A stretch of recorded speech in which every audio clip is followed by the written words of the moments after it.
mm, mm, mm, mm, mm, mm. Ya. Soal yang pertama, seorang laki-laki berusia 46 tahun dirawat di ruang penyakit dalam dengan keluhan sesak nafas, terlebih saat berbaring. Saat ini pasien mendapatkan terapi HD 2 kali dalam 1 minggu. Hasil pemeriksaan didapatkan edema positif pada dua ekstremitas, kulit berwarna kehitaman dan gatal, volume urinnya 550 per 24 jam. Hasil tekanan darahnya 160 per 90, nadinya 84, nafasnya 20, suhu 36. BB-nya pasien naik dalam sebulan itu 2 kilo. BB saat ini 60 kilo. Apa masalah keperawatan yang tepat pada kasus tersebut? Ini yang aku lupa pilihannya apa. Penyebutan C, C, C. Oke. Tunggu yang lain juga ya. Yuk 55 orang aktif yuk ya. Salah enggak apa-apa. Kalaupun saya yang salah juga saya dikasih tahu ya teman-teman ya. Enggak apa-apa. Ayo kita saling diskusi aja. Refresh materi, refresh soal sebelum nanti menghadapi ujian di hari apa sih dua-dua itu ya? Hari Sabtu ya. Sabtu Minggu. Sabtu, Sabtu Minggu, Nurse. Hmm, ya, ya, nggak Man, apa-apa Bang boleh. Geluti. Ya, Ti. Iya, Ti. Masalah keperawatan yang tepat pada kasus tersebut. Nah, ini jawabannya adalah, ya, jawabannya lu kok tulis ya. Kelebihan volume cairan. Tak sambungkan dulu pulpenku, kita coret-coret ya. Jadi kita analisa soalnya. Nah, jawabannya C ya, kelebihan volume cairan. Mana datanya, Kak? Nah, C, bentar ya. Tak sambung. Berat badan. Keluhannya adalah sesak nafas, kemudian setelah keluhannya sesak nafas, terlebih saat berbaring, nama lainnya apa kalau sesak nafas saat berbaring? Apa nama bahasa medisnya? Sesak Ortop, nafas saat ortoplo. ortop. Oke. Saat ini pasien mendapatkan terapi hanya 2 kali dalam 1 minggu. Pemeriksaan didapatkan edem positif pada ekstremitas 2. Kemudian kulit berwarna kehitaman dan gatal, volume urinnya 550 cc per 24 jam. Nah, urin outputnya itu 550 per 24 jam dengan berat badan 60 kilo. Rumus urin output itu gimana? Yang normalnya untuk berat badan 60 kilo harusnya ketemunya berapa? 30 sampai 60 0,5 30 sampai sampai 1. 60 per jam. Rumusnya itu 0,5 0,5 sampai 1. 0,5 sampai 1. GBB. Gitu ya, Kak ya. Nah, kalau berat badannya 60 berarti 0,5 kali 60 sampai 1 kali 60. Berarti 30 sampai 60 mili per jam. Kalau nyaliin per 24 jamnya ya tinggal Kali dikalikan 20. 24. Berarti 30 kali 24 itu 720. Iya enggak sih? Iya enggak sih? Iya ya. Mm-mm. Dikurangi kok dikurangi sampai 1440 mili per 24 jam. Harusnya segini nih ya urin outputnya. Tapi pasiennya cuma 550 cc per 24 jam. Berarti kan urin outputnya kurang dari nilai normal. Berarti apa? Berarti memang ada cairan yang di dalam tubuh. Dibuktikan dengan apa? Berat badannya naik dalam sebulan 2 kilo dari berat badan sebelumnya. Maka yang paling tepat karena ada kenaikan berat badan dalam waktu yang singkat, kemudian urin outputnya juga tidak sesuai dengan nilai normal, yang kita asumsikan ini juga berhubungan dengan cairan yang tertahan, maka jawaban yang paling tepat adalah kelebihan volume jeli. Oke, diagnosanya kelebihan volume jeli seperti itu. Oke, lanjut ya.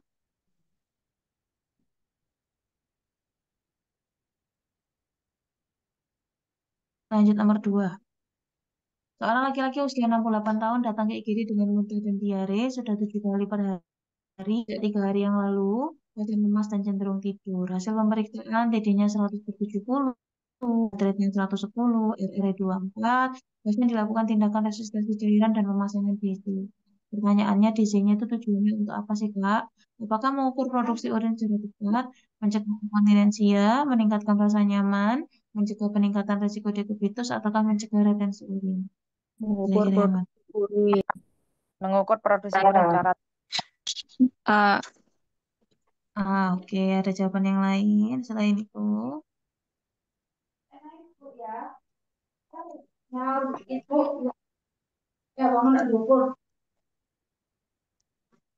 Ada yang lain jawabannya selain itu?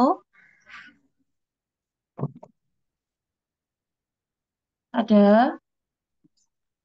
Nggak ada, Kak. Ya, memang DC itu atau down catheter, tujuan pemasangannya adalah salah satunya yaitu mengukur urin yang tepat.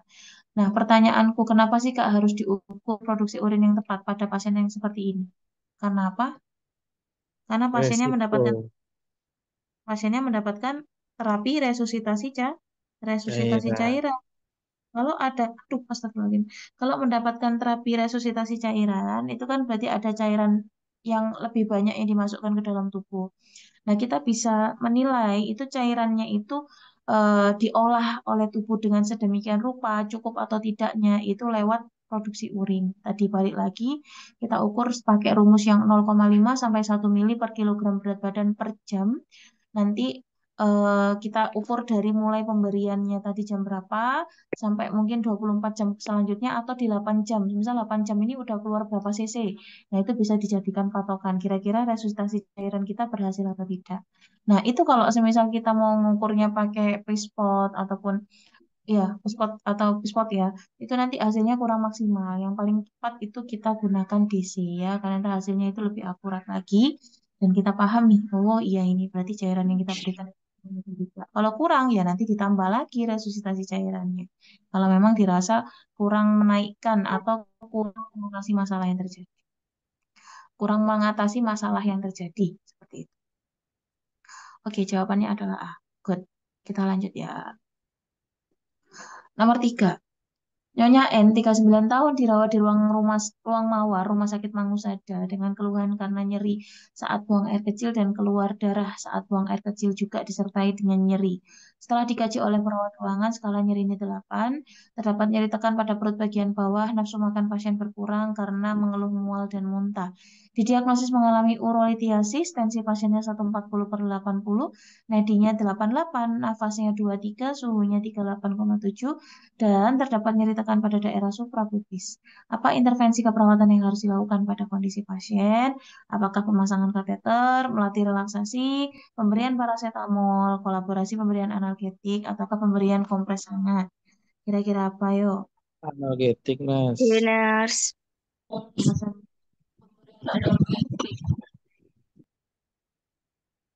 Alasannya karena skala nyerinya sudah Skala Skala nyeri nyerinya 8. 8.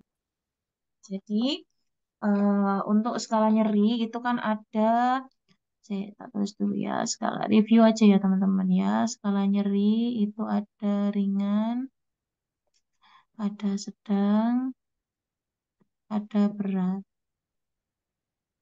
Ringan itu nilainya 1 sampai 3, sedang itu 4 sampai 6, berat itu 7 sampai 10. Kalau pasien-pasien dengan nyeri ringan, maka teman-teman bisa mengatasi dengan manajemennya ada non farmakologi. Contohnya apa? Tarik nafas dalam, kompres hangat, masase, itu bisa dilakukan pada skala nyeri yang ringan, yaitu nilai 1 sampai 3. Tapi untuk nyeri di sedang dan berat, itu kita lebih prefer menggunakan manajemennya yaitu farmakologi. Nah, pertanyaannya, apakah untuk ketika kita menggunakan manajemen farmakologis, misal pemberian obat-obatan anti nyeri, analgetik, apakah kita tidak diperbolehkan untuk menggunakan non-farmakologi untuk yang sedang dan berat? Diperbolehkan, cuma hasilnya itu nanti kurang maksimal. Makanya untuk penanganan yang lebih tepat lagi ketika kita menghadapi pasien dengan skala nyeri sedang ataupun berat, itu lebih prefer menggunakan farmakologinya daripada non-farmakologi. Apalagi kalau misal dia sudah di stase berat ya atau derajat berat. Karena apa? Nyeri sudah masuk di derajat berat di angka 7 sampai 10 tidak segera teman-teman tangani dengan baik, maka nyeri ini akan bisa berpotensi menjadi atau Stroke. terjadi kardiogenik ya. Jadinya harus segera langsung ditangani kalau misal sudah berat. Jangan nunggu nanti gitu ya. Dan itu kalau semisal teman-teman, nah ini kadang-kadang pertanyaan gini, Kak, nyeri itu bisa diangkat kalau derajat sedang sama berat ya. Loh, belum tentu teman-teman. Pesan saya adalah nyeri itu bisa diangkat kapanpun, tergantung lawan mainnya. Tergantung lawan mainnya. Kalau dia nyeri itu bersanding dengan, misal nyerinya nyeri ringan atau nyeri sedang, bersanding dengan penurunan curah jantung, mana yang diambil? Penurunan curah Penurunan jantung. curah jantung. Jantung, betul. Tapi kalau nyerinya itu nyeri ringan, skala 1 sampai skala 3, misalnya skalanya 3, bersanding dengan defisit pengetahuan, mana yang diambil? Nyeri des. Nyerinya. Yang diambil adalah nyerinya. Nah, jadi teman-teman yang dipahami adalah bukan kapan nyeri itu diambil, itu bukan. Tapi pahami tuan pengambilan diagnosanya itu menggunakan kapan kita menggunakan airway breathing circulation atau ABC, kapan kita gunakan CAP, ataupun kapan kita gunakan prinsip dari hierarki Maslow. Sebenarnya itu aja yang perlu teman-teman pegang. Kalau 3 itu udah paham, insya Allah nanti untuk penentuan prioritas diagnosanya bakalan nggak ada kendala. Oke, kita lanjut ya. Jadi ini karena MK-nya adalah nyeri, dibuktikan dengan skala nyerinya 8, maka tata laksana yang paling tepat karena dia sudah masuk di derajat berat, yaitu kita lakukan kolaborasi pemberian analgetik. Loh Kak, paracetamol Kak bisa tak buat nurunin nyeri? Sebetulnya paracetamol itu juga bisa untuk mengurangi nyeri, tapi dia itu pakemnya bukan analgetik. Tapi apa kalau paracetamol? Anti? Antipiretik. Antipiretik. Gitu ya. Dia bisa kok ngurangin nyeri, tapi memang bukan tugas dia. Tugas dia itu menurunkan suhu. Gitu. Oke, kita lanjut nomor 4. Seorang perempuan usia 42 tahun dirawat di RS bila di skala 5 farmakologi atau bisa melatih relaksasi. Bisa dua-duanya, Kak. Bisa dua-duanya. Kalau memang nggak ada option untuk yang farmakologinya, Kak, pakai relaksasi nggak apa-apa. Tapi biasanya prefer untuk yang sedang ke berat itu pakai farmakologi. Kalau nggak ada option untuk farmakologinya, pakai yang non-farma. Tentunya relaksasi, TMD masih bisa. Untuk yang sedang loh ya. Tapi kalau dibandingkan antara yang farmakologi dengan non-farmakologi untuk mengatasi nyeri dengan skala sedang, ya pastinya lebih efektif untuk farmakologinya dibanding non-farmanya. Kita lanjut nomor 4 ya, Kak ya. Ini SOP, seorang perempuan usia 42 tahun dirawat di RS dengan diagnosa post-operasi kolostomi hari ketiga. Hasil pengkajian pasien mengeluh kantong stomanya hampir penuh dengan kencing, distensi abdomen ada, eliminasi fekal tidak ada kelainan, kantong stomanya sudah berisi lebih dari setengah bagian. Setelah kulit peristoma dan stoma dibersihkan dengan NaCl, perawat mengeringkan kulit sekitar stoma. Apa tindakan yang harus dilakukan perawat pada kasus tersebut? Ini lagi-lagi untuk SOP saya patokannya dari buku PPNI ya. Saya tidak patokan dari mana-mana, patokannya dari situ. Yang pertama, apakah berikan pasta di sekeliling pinggiran lubang pola tersebut, ataukah tutup lubang stoma menggunakan kasa lembab, menyiapkan pola pada base plate yang baru, rapikan pasien dan peralatan, ataukah lepaskan sarung tangan. Kira-kira yang mana? Yuk, jawabannya yang mana? Beners. Ini sudah dikeringkan kulit peristoma dan stomanya, sudah dibersihkan dan dikeringkan. Berarti tindakan selanjutnya adalah, ayo dibaca lagi teman. Dilembabkan. Dilembabkan. Ada yang jawab A, ada yang jawab B. Aku boleh tahu alasannya kenapa dijawab A terlebih dahulu. Diberikan Tutup pasta lubang dulu stoma. untuk lubang stoma. Aduh. Ya, yang A itu alasannya kenapa, Kak? Kenapa harus diberikan pasta dulu sebelum ditutup? Supaya tidak Kenapa? gampang iritasi, Nars. Kulit Tidak gampang. eh, apa namanya? Stoma itu kan harus lembab posisinya. Itu habis Berarti ditutup dikasih kasa lembab. oke, jadi stoma yang tepat untuk SOP-nya based on buku PPNI, yang jawaban yang tepat adalah kita tutup dulu lubang stomanya menggunakan kasa lembab. Loh, kenapa Kak? Ya itu tadi untuk mencegah agar tidak terjadi kekeringan pada stomanya kita ya. Stoma itu kan sistemnya harus lembab. Kalau semisal kita biarkan dia terbuka menganga seperti itu tanpa ditutup dengan kasa lembab, dia itu nanti akan bergesekan dengan udara bebas dan itu nanti akan membuat dia jaringannya adalah menjadi jaringan yang kering ya, jadi harus dilembabkan. Izin saya bacakan ya SOP-nya, ini teman-teman bisa buka nanti di PDF-nya.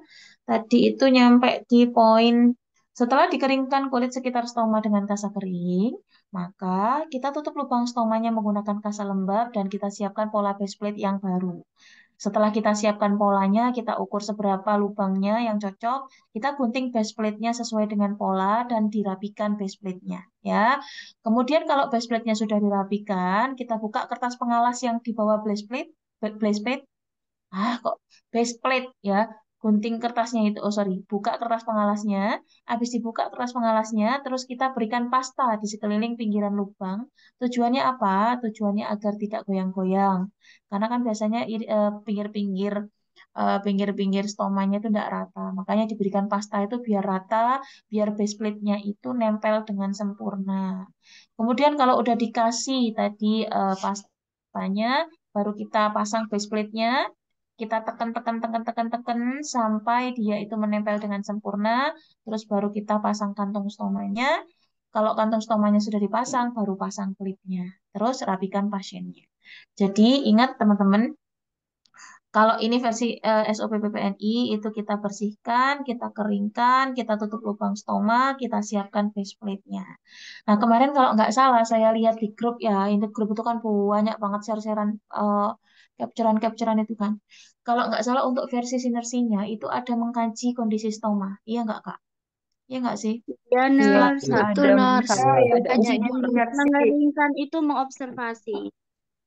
Nah, setelah dikeringkan baru diobservasi dulu gitu ya Kak ya, kalau versi sinersi ya Kak ya. Iya, Nah, Nurse. kalau ada teman yang masih punya SOP-nya yang dari sinersi ya, monggo di-share. Berarti yang stoma kita patokannya lewat yang sinersi saja, karena mereka yang membuat soalnya ya. Membuat soalnya dari IP kita ikuti mereka maunya gimana gitu.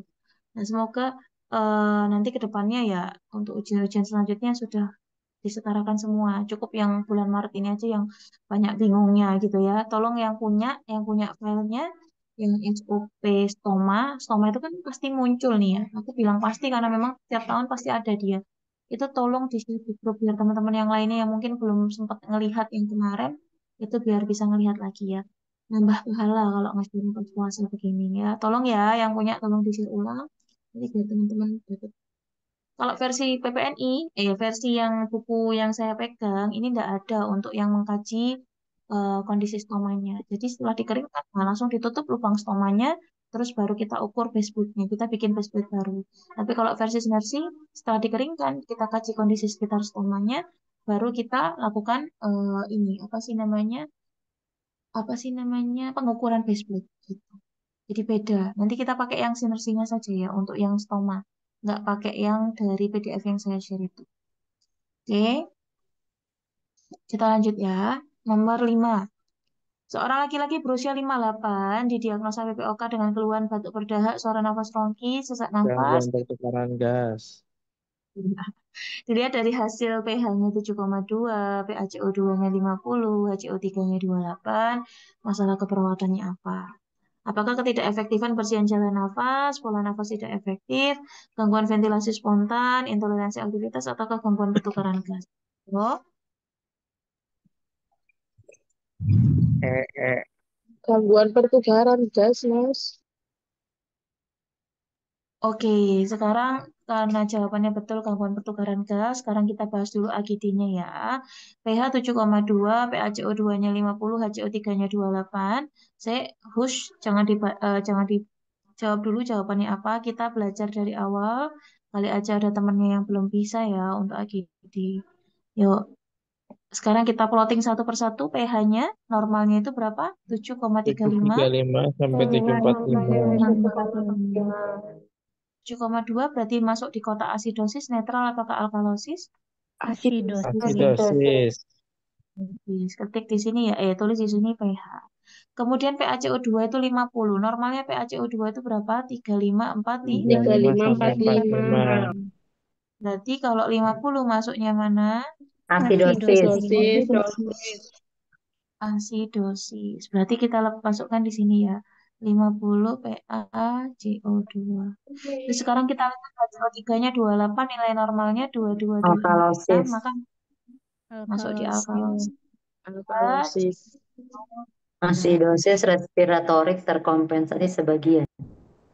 Oke, kita analisanya seperti ini. Kita cari tahu dulu yang mendekati dengan pH atau yang saya garis lurus dengan pH. pH-nya asidosis kita tulis di sini asidosis. PaCO2 sifatnya apa, teman-teman? Respiratorik, nurse. Respiratorik. Sifatnya respiratory. CO3 itu sifatnya metabolik. Metabolik. Nah, ini sifatnya ini sudah pasti, teman-teman ya, jadi tidak bisa dirubah-rubah. Maka PaCO2-nya kita tulis di sini respiratorik, ya, respiratorik. Terus untuk mengetahui terkompensasinya itu ada 3 syarat. Yang pertama, terkompensasi penuh jika pH pH-nya normal. normal. pH-nya normal. Kemudian terkompensasi sebagian jika Semua semua nilainya Satu abnormal. normal. nilai abnormal. Kemudian yang tidak terkompensasi itu jika Salah satu PaCO2 atau HCO3-nya normal.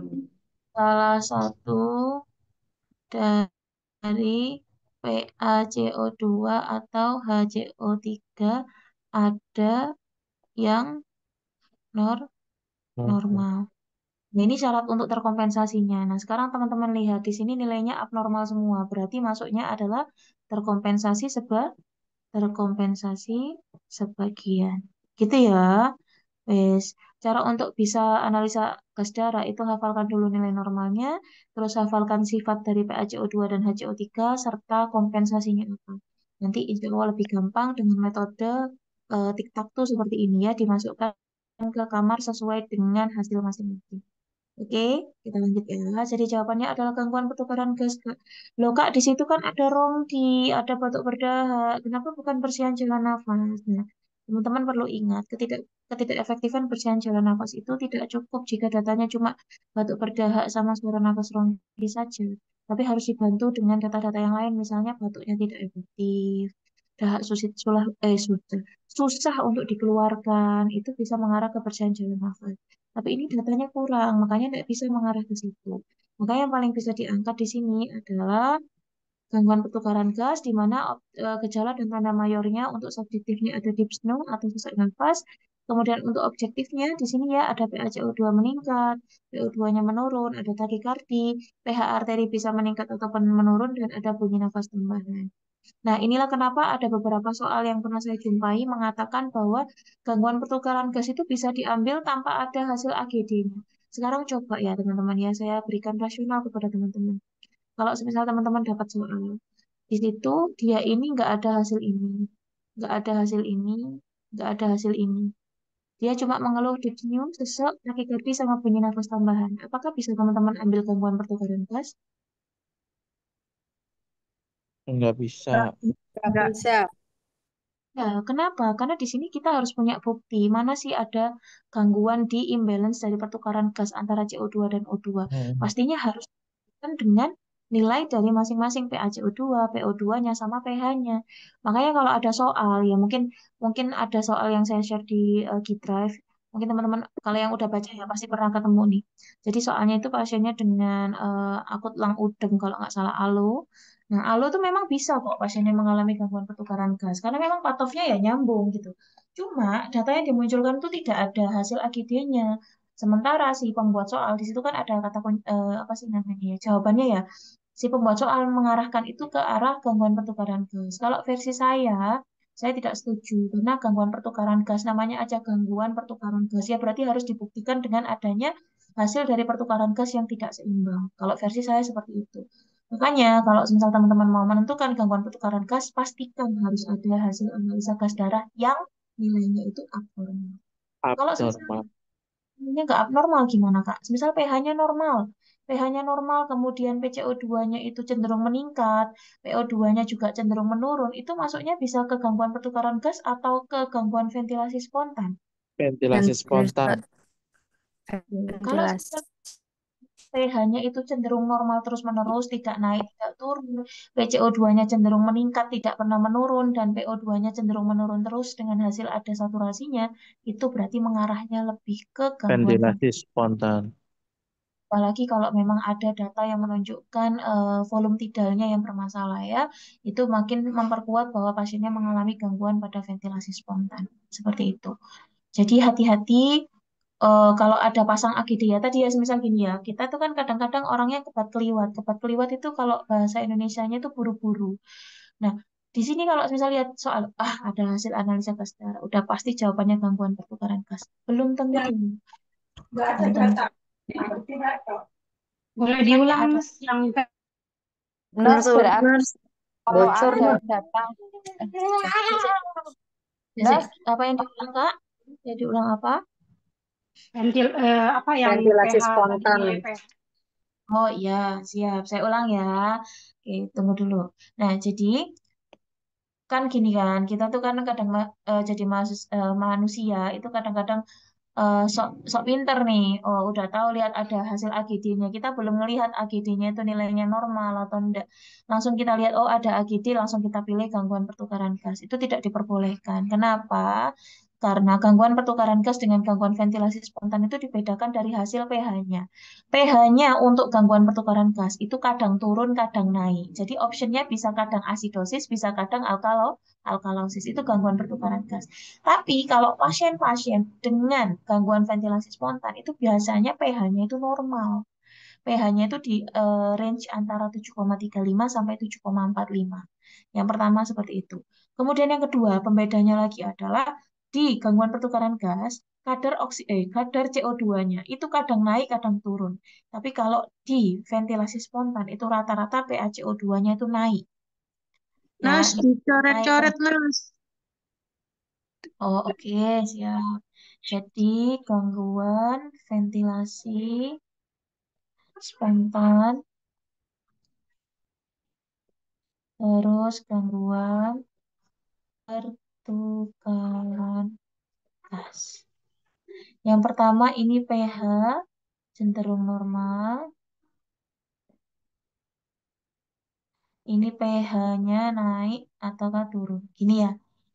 Kemudian pH CO2-nya di sini biasanya dia naik terus. Kalau yang ini pH CO2-nya naik ya turun. Gitu. Ini pembedanya. Terus di sini ada data volume tidal yang tidak balance ya. Ini ngomong-ngomong volume tidal udah tahu belum nyari volume tidal gimana? 6 sampai 8 6 kilogram. sampai 18 ya. 6 Waduh. sampai 8. 6 sampai 8 dikali berat badan. Nah, rumus volume tidal adalah 6 sampai 8 mili kali kgbb. Ya, ini rumusnya volume tidal. Nah, di sini bedanya di sini gangguan ventilasi spontan itu pH-nya cenderung normal, pH CO2-nya itu biasanya naik, kemudian ada data yang menunjukkan kalau volume tidalnya itu imbalance. Gitu.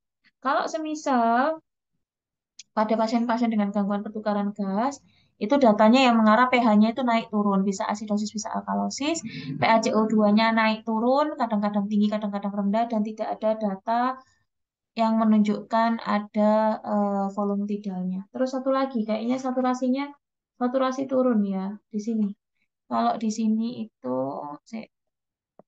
ini SaO2-nya menurun, di sini tidak ada data SaO2. SaO2 itu saturasi oksigen ya, gitu Kak. Ini pembedanya. Makanya tadi kalau ngelihat ada analisa gas darah tuh lihatin dulu hasilnya apa. Oh, imbalance Kak, ini nggak stabil atau ada gangguan ya sudah berarti masuknya ke gangguan pertukaran gas. Tapi kalau pH-nya normal Kak, terus pH CO2-nya cenderung naik, ditambah lagi ada apa sih namanya hasil dari volume tidal ya sudah berarti itu bukan bukan gangguan pertukaran gas, tapi itu gangguan ventilasi spontan. Nah, Nurse, itu Kak Mas ya, udah ngirim SOP-nya. Monggo, monggo Kak, silakan. tadi kan gangguan ventilasi spontan. Nah, kalau bedanya dengan gangguan sirkulasi spontan itu kayak gimana? Terus pada pasien yang seperti apa gitu, Nurse? Kayak penyakit apa? Makasih, Nurse. Oh, sama-sama. Gangguan ventilasi spontan itu pada pasien-pasien yang kayak gagal nafas gitu, Kak. Gagal nafas, berarti kalau ventilasi spontan, gagal nafas itu masih ada nadinya nggak? Masih ada nadi nggak kalau gagal nafas? Gagal nafas masih ada nadi nggak? bisa Masih, bisa Masih, aja Nars. masih. ya, bisa dua-duanya. Kadang ada, kadang enggak. Tapi rata-rata gagal nafas itu nadinya masih ada. Pada pasien gagal nafas, kemudian pasien-pasien PPOK, asma, itu bisa terjadi gangguan ventilasi spontan. Lah kok bisa, Kak? Iya, ventilasi spontan itu disebabkan gangguan pada ventilasi spontan itu disebabkan akibat adanya penurunan cadangan energi. Ya, jadi gini loh, Kak. Nafasnya itu udah sesek. Akhirnya kan tubuh ini nggak bisa memenuhi kebutuhan tubuh.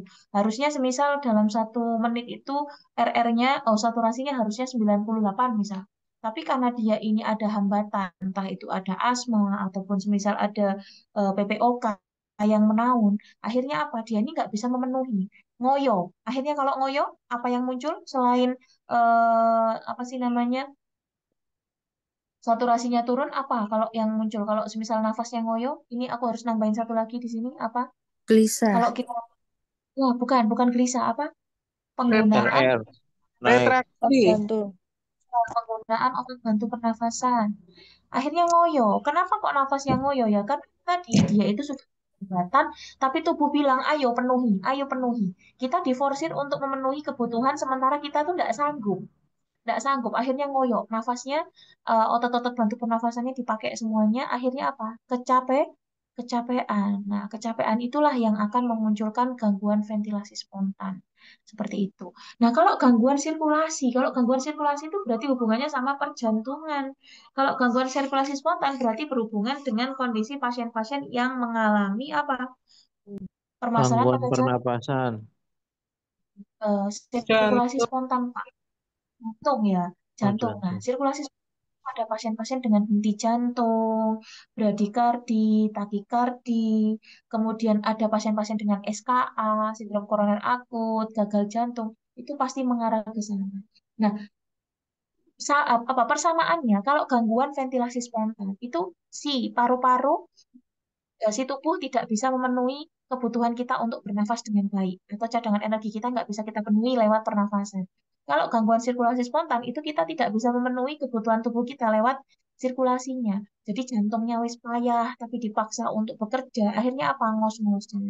Nah, yang dimunculkan kalau pada pasien-pasien dengan gangguan sirkulasi spontan itu sudah tidak ada respon. Namanya kalau henti jantung kan sudah pasti nggak ada respon. Kemudian biasanya kalau misal masih ada respon, apa yang dimunculkan? Kadang-kadang pasiennya bradikardi di bawah 50, kita kalau di SDKI-nya di bawah 50 nadinya atau di atas 150. Itu untuk nadinya. Kemudian kadang-kadang tekanan darahnya apa? Ya pastinya hipotensi. Kalau nggak hipotensi, hipertensi tapi di bawah 2 di atas 200. Kemudian kesadarannya biasanya pasiennya kalau gangguan sirkulasi spontan itu menurun ya. Kalau yang ventilasi spontan itu masih sadar biasanya. Cuma kok masih sadar? Ya ya nggak sadar juga, kadang-kadang juga ada yang masih sadar. Kalau di SDKI-nya di sini tidak dicantumkan untuk penurunan kesadaran. Penurunan kesadaran itu dicantumkan pada gangguan sirkulasi spontan di objektifnya, yaitu tadi ada bradikardi atau takikardi di bawah 50 atau di atas 150, kemudian TD-nya, tekanan darah sistoliknya itu ada yang di bawah 60, kadang juga bisa di atas 200, kemudian nafasnya RR-nya di bawah 6 atau di atas 30, di atas 30, dan yang terakhir kesadarannya turun. Itu pasien-pasien dengan gangguan sirkulasi spontan, di mana disebabkan oleh kerusakan pada jantung, kerusakan pada kelistrikan, Yang ataupun mana ngapain saya? gitu.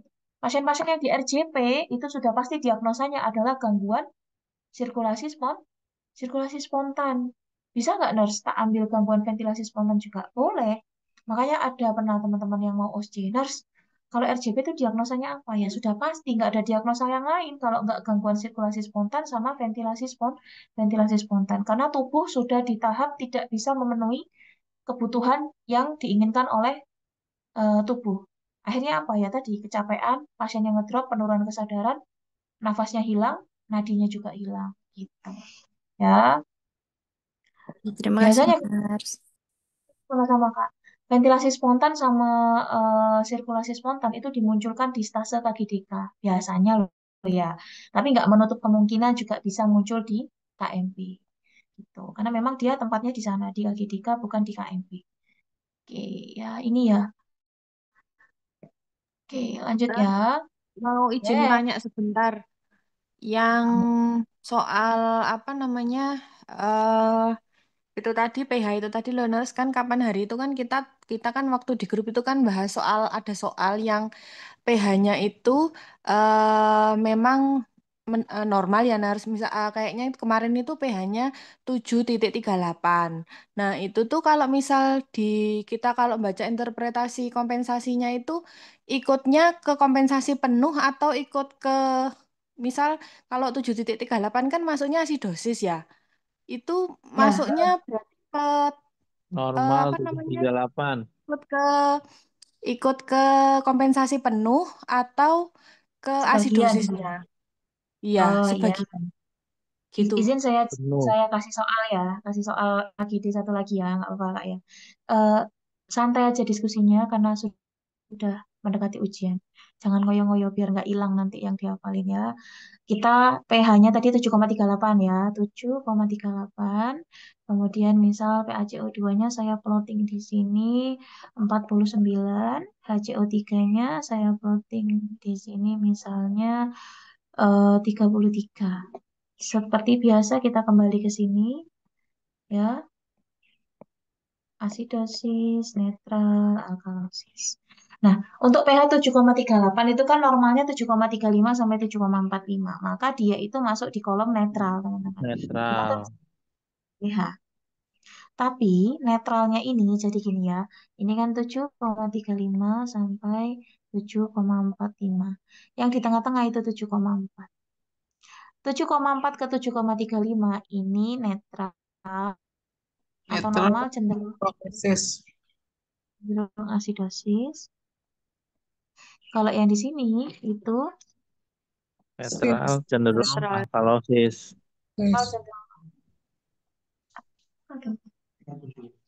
cenderung Alkalosis.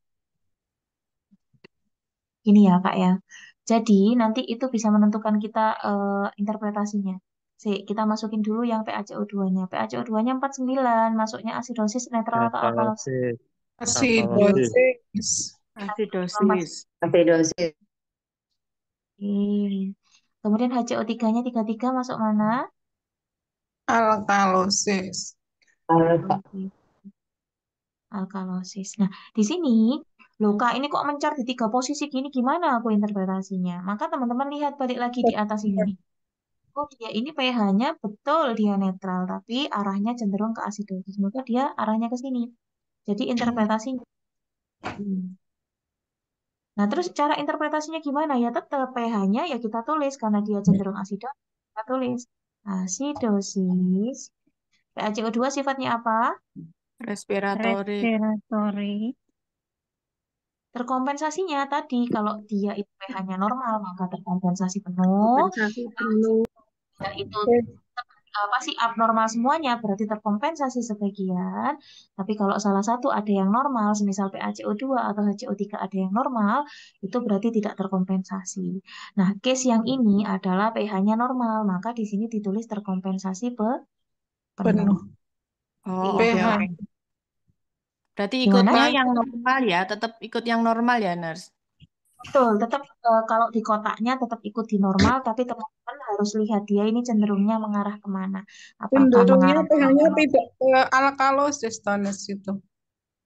ya enggak toh Kak, kan 7,38. Masih di sini nih. Oh, 7,3. Kecuali kalau 7,41 sampai oh iya. 7,45 berarti alkalosis. Oke, terima kasih Nes. Kalau semisal dia arahnya ke sini, berarti yang kita interpretasi ya sebelah sini. Paham nggak, Rek? Ya, Oke, ya. Itu oke. ya. Ya, Ya, ya, ya. ya. Arahnya. Terima kasih. Oke, clear ya. Oke, kita lanjut. Monggo. Tuan M usia 30 tahun, riwayat asma bronkial, masuk ke RS karena sesak nafas, hasil pengkajian retraksi interkostanya ada, nafasnya pendek, dangkal, dan suara wheezing saat ekspirasi. Sianosisnya pada ekstremitas atas dan bawah, TD-nya 130/90, nadinya 108, nafasnya 32. Tindakan yang harus dilakukan pada kasus tersebut apa? Kira-kira, teman-teman, monggo. Pemberian C. bronkodilator. Bronchodilator. Oke.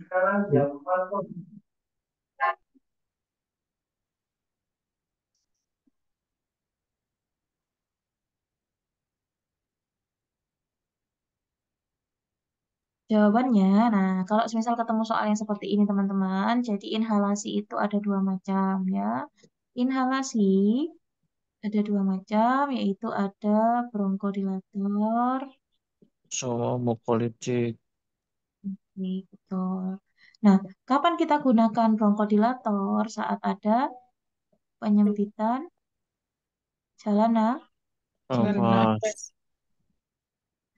Kalau yang mukolitik itu ada penumpukan Tutup. Nah, di sini kasusnya adalah wheezing.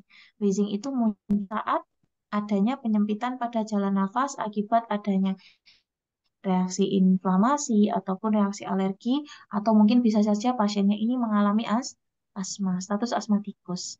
Maka sudah pasti jawabannya kalau ada wheezing ya pasti pilihlah bronkodilator. Itu yang ini jawabannya.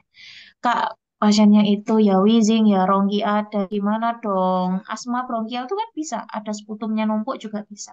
Terus apa yang harus diberikan terlebih dahulu kalau ada pilihannya mukolitik ataupun bronkodilator? Berarti yang kita pilih adalah Bronkodilator. pilih bronkodilator dulu, baru kita berikan yang mukolitik. Kalau disuruh pilih salah satu, apa sih idealnya ya diberikan keduanya secara bersamaan. Jadi jalan nafasnya dibuka, ya diencerkan juga, biar nggak bolak-balik ngeinhalasi gitu ya. Kak itu kok ada ekspektoran. Ekspektoran itu sama juga mengencerkan dahak. Tapi biasanya rata-rata kalau ekspektoran itu jatuhnya itu minum per oral, obatnya per oral. Tapi kalau mukolikot itu bisa per oral juga bisa, terus inhalasi juga bisa. Tapi kalau nanti kalau misal ya ketemunya rongki Kak, itu inhalasinya jenisnya apa sih namanya? Terapinya kolaborasi pemberian ekspektoran, nggak ada mukolitik. Boleh nggak dipilih? Boleh. Karena pada intinya adalah mengencerkan dahak yang menumpuk pada paru-paru. Kalau dahaknya sudah encer, nanti akan lebih mudah untuk dikeluarkan. Konsepnya seperti itu. Gitu ya, Mbak ya. Terus kapan kita lakukan pemberian antihistamin? Hmm. Kolaborasi pemberian antihistamin. Antihistamin itu untuk apa? Alergi. Alergi. Kalau alergi antihistamin boleh. Terus kapan kita lakukan pemeriksaan analisa gas darah? Ya tentunya pada pasien-pasien gangguan di sistem respirasinya. Contoh pasien asma bisa, pasien ALO, pasien-pasien dengan PPOK atau bronkopneumonia itu juga boleh. Gitu ya. Oke, kita lanjut. Nah, sekarang rule of nine. Monggo berapa persentasenya, Kak? Silahkan.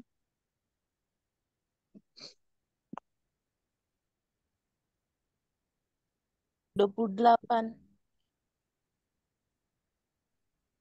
28. 28. 28. Oke.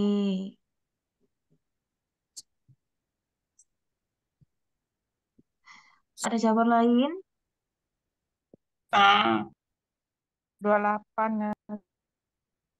Oke ya. Kita urai, Kak ya. Jadi di sini itu tangan kanan, berapa nilainya? 9. 9. 9. 18. 18. Jadi Talia, 1.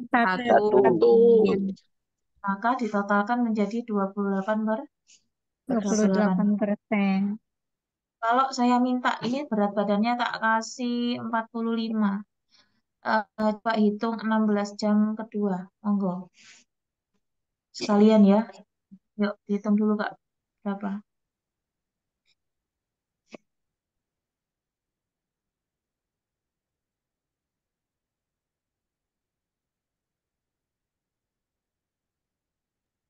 Dua 2.520. 25. 25, 20. 2520. Kamu nggak ada kerjaan kan? Di sebelah sini. Itu piring di wastafel kayaknya masih ada kan?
Iya, kenapa?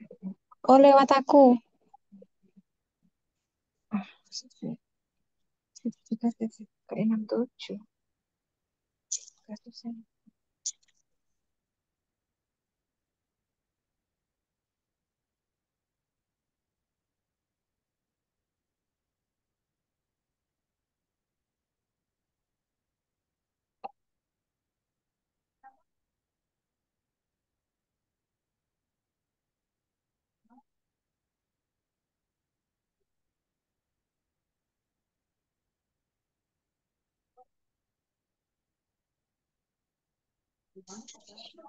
Nurse tanya, oh ya,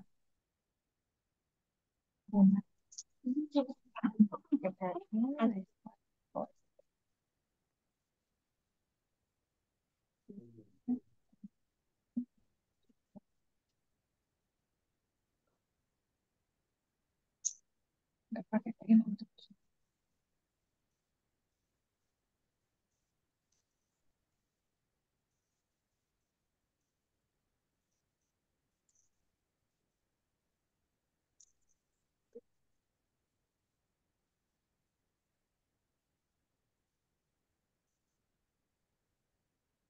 Sampai.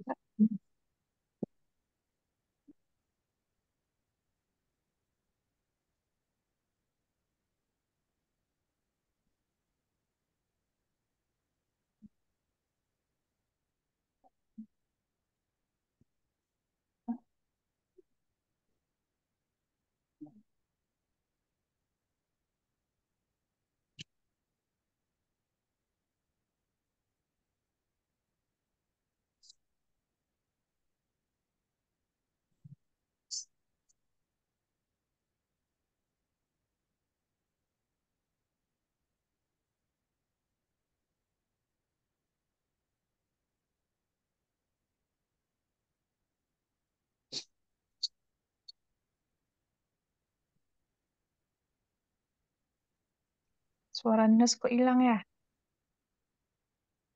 Soalnya Tak mute, Kak, tak mute. Soalnya nunggu teman-teman jawab. Apa jawabannya? B, oke. B, B. B. Oke.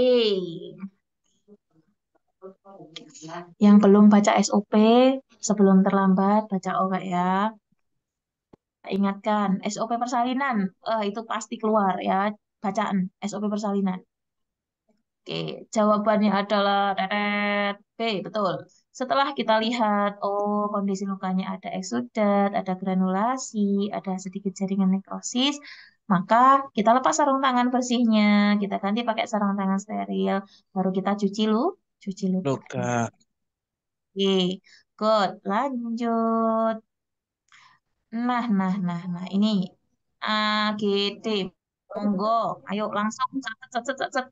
pH 7,5, HCO 340, PaCO 2-nya 45. Masuknya mana ini ya? C. C, oke. Ada Metabolik tidak terkompensasi. Alkalosis metabolik tidak terkompensasi. A. terus, apa lagi?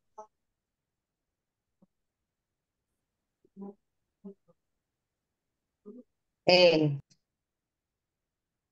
Nah, kita langsung bahas ya. pH-nya 7,5 masuk kolom mana? Alkalosis. alkalosis, HCO 3-nya 40 masuk kolom mana?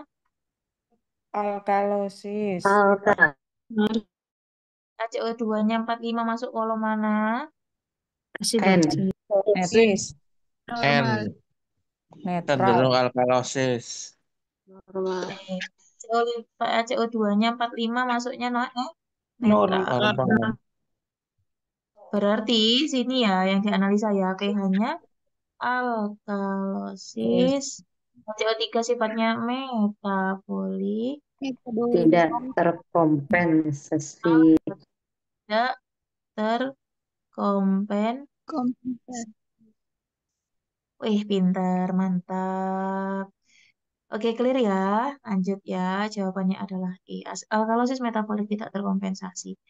Ini bagan yang biasanya saya pakai ya, yang gambar hijau ini lebih enak melihatnya. Oke, kita lanjut ya kakak ya. Ini kira jawabannya yang mana?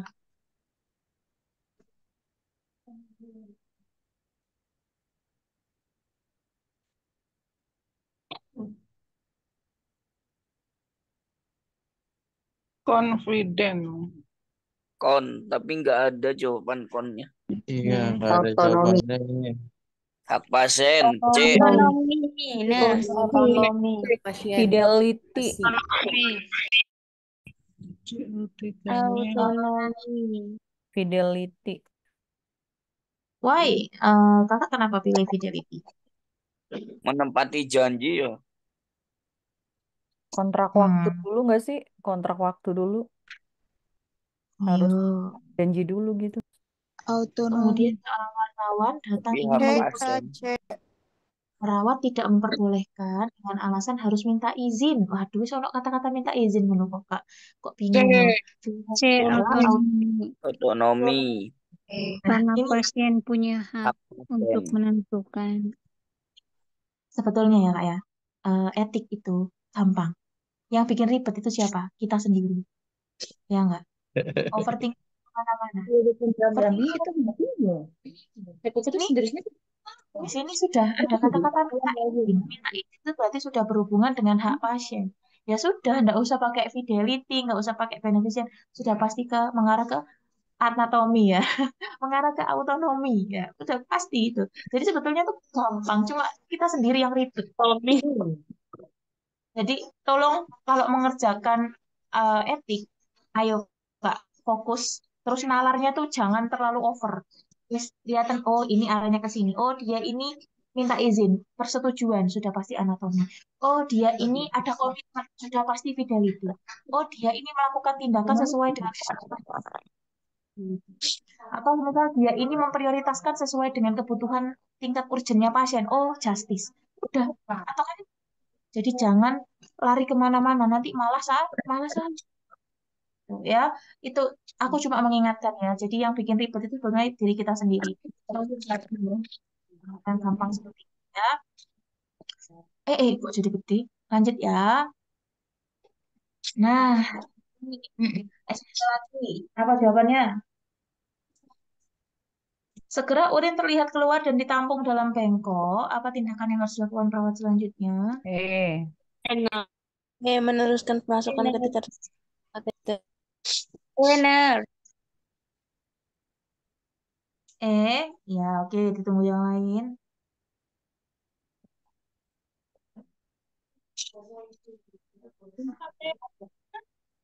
Ayo, yang mana?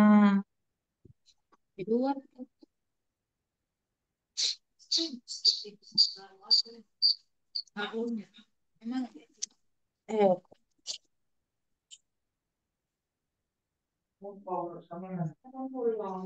Ayo. Ibu. Jawabannya adalah jawabannya adalah ya. Benar, soal sebelumnya SOP apa, Nars? Tadi saya terlewat. SOP apa? Yang mana ya, Kak ya? SOP. Oh, anu Kak, perawatan luka. Perawatan luka, Kak. Ini jawabannya adalah ya Kak ya. Jadi setelah kelihatan urin yang keluar, maka kita masukkan sampai di pangkalnya, ya pangkalnya itu, baru nanti kita fiksasi internal, terus kita tarik perlahan-lahan, baru nanti kita sambungkan urin bag, terus kita fiksasi eksternal. Enggak Kak, apaan ini? Cek, bentar Kak. Nars, ini Zoom terakhir kah? Oh tidak Bu Endang, tenang. Bu Endang masih bertemu dengan saya sampai di tanggal 21. Kan tanggal 22 kan wis mulai ujian semua tuh Kak. 22 ujian. Ada yang dapat 23 Kak. Nah pertanyaan saya, yang 23 ini masih mau nge-Zoom nggak? Atau Mau, mau Nurs. sudah Lanjut. Mau Ikut. nurse, lanjut. Mau, Nurs. Mau Nurs. takutnya aduh Nurs ini udah deket-deket ujian kok masih Gas, belajar terus. terus biar Gas terus. Gas. gas. Lanjut, nurse. Nurs. Benar. Nah, Mau kalau nanya pas boleh apa Pak? syarat kelulusan harus benar berapa, Nurs? 100 Pak ya. Dari saya 100. 100. Ya, Di sini nggak? 100. Kan soalnya kan 180 toh. Kalau semisal setengahnya Iya. kan 90. Kalau 90 itu sebetulnya untuk D3 wis lulus, Pak. Cuma batas apa ya namanya? Batas bawah gitu loh. Rumahku full suara Munir 1 minggu ini. Iya, kalau bisa pakein ini sound system, Kak, biar kedengaran orang lain. Nah, batas bawah kalau 90 itu. Makanya paling aman banget itu 100. Tadi ada yang bilang aku tryout terakhir. Ini tryout terakhir ini kan jadikan patokan ya, Kak. Kalau bisa ya, aku minta tolong sama teman-teman yang hadir di room ini. Hari ini kan tak share link TO yang terakhir. Tolong kerjakan tanpa nanya di grup yang pertama. Tanpa buka buku SOP dan tanpa cari di Google. Untuk mengukur, oh ini aku H-4, H-5 ujian, aku dapat nilai segini.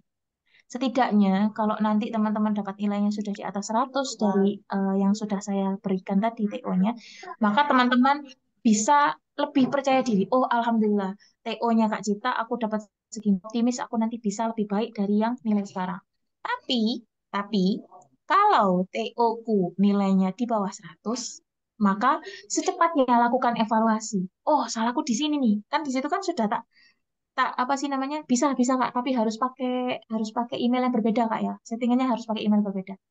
Jadi kalau semisal nanti aku ngerjain dapatnya 98, waduh kurang 2 poin nih. Nah itu nanti kan di situ ada jawabannya ya langsung di situ, nggak pakai PPT-PPT-an, langsung kelihatan yang salah itu muncul jawabannya. Nah itu lihatan, oh di sini mau atau nggak mau ngelihat itu, nggak mau ngelihat jawaban yang benernya apa, tapi dicoba lagi pakai email yang berbeda nggak apa-apa. Oh yang kedua aku bisa dapat 110. Itu berarti teman-teman, oh alhamdulillah berarti aku di sini. Terus ternyata nanti, waduh aku ngerjainnya kan, ayo yang udah ngerjain ngerasa nggak di situ banyak soal SOP nggak di situ? Banyak soal SOP nggak? Yang udah ngerjain Banyak, Nars. SOP komunitas banyak. Ya, jadi kalau semisal teman-teman merasa kok setiap SOP aku salah, berarti teman-teman apa PR-nya? SOP-nya benerin lagi. Jadi nanti itu sebagai pengukur. Nah, sampai kapan? Ya, aku sih kalau bisa ya dikerjakan segera kan ya. Aku sih nggak pernah membatasi link TO ku tuh mau sampai kapan terserah. Mau dikerjain sekarang, besok, lusa terserah. Tapi itu sebagai pengukur. Kalau semisal teman-teman ngerjainnya nanti aja deh di tanggal 21, besoknya 22 ujian baru aku kerjain. Nah, kelamaan nanti nggak tahu ya evaluasinya apa gitu loh. Makanya tak share dari tanggal sekarang 18 itu masih ada waktu untuk evaluasi. Kita tuh kurangnya di mana? Ya, yang sudah mengerjakan. Tadi ada yang dapat 135, ada yang dapat lebih dari itu, 160 mungkin, atau 180, benar semuanya? Batas terakhir Ada, kapan, Nars? nggak ada Kak, buka ya, monggo. Kapan aja boleh. Yang ujiannya masih tanggal 24, mau dikerjain tanggal 22, enggak apa-apa. Tapi kalau saran saya, sesegera mungkin. 138, weh mantap, Bu Indah. Wes, nah itu udah naik. Kayak gini nih, aduh aku udah dapat 138 nih. Insya Allah aman lah, nanti tinggal di review-review tipis saja gitu ya. Review-review soal, atau mau buka YouTube dan yang lainnya, monggo. Gitu. Makanya kalau bisa, malam ini, spare waktu 3 jam, pakai laptop lebih prefer karena nggak bikin kepala pusing. Terus jangan buka buku SOP, jangan tanya di grup, kerjain sendiri. Itulah yang nanti mengukur tingkat kemampuan teman-teman. Kalau ngerjainnya nanya di grup, waduh ya sama aja bohong. Kak ini apa Kak? Yang bantu ini ya satu keluarga satu semuanya itu namanya nilainya nilai urunan, bahasa Jawa itu urunan apa ya gitu ya, iuran nilainya ya, karena ada yang bantuin. Jangan ya kerjain sendiri. Kalau semisal di bawah 100 tolong WA saya sudah Kak. Saya sematkan insya Allah, kalau nggak salah saya sematkan, nanti saya share ulang ya. Kalau di bawah 100 langsung japri, Kak ini gimana ya aku kok nilainya segini gitu. Apalagi kalau semisal dapatnya cuma 60, 80, aduh, segera mungkin WA ke saya, ya. Nanti kita koreksi, kira-kira kurangnya apa.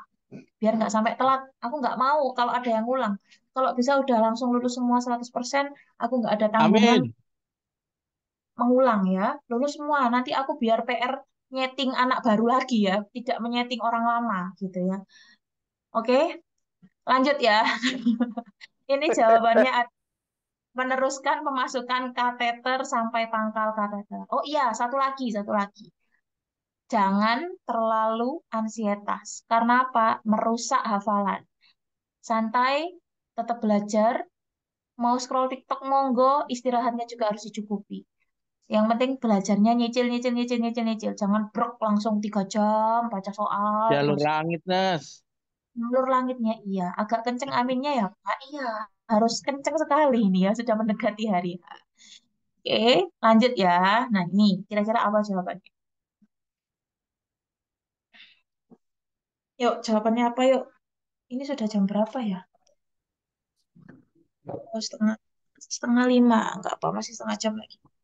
Yuk, pada saat melakukan pemeriksaan fisik, pada klien dengan gagal jantung kongesif, klien mengeluh sesak. Pada auskultasi terdengar rongki pada kedua basal paru. Manakah hal pertama yang seharusnya dilakukan A. perawat? Boleh di komentar.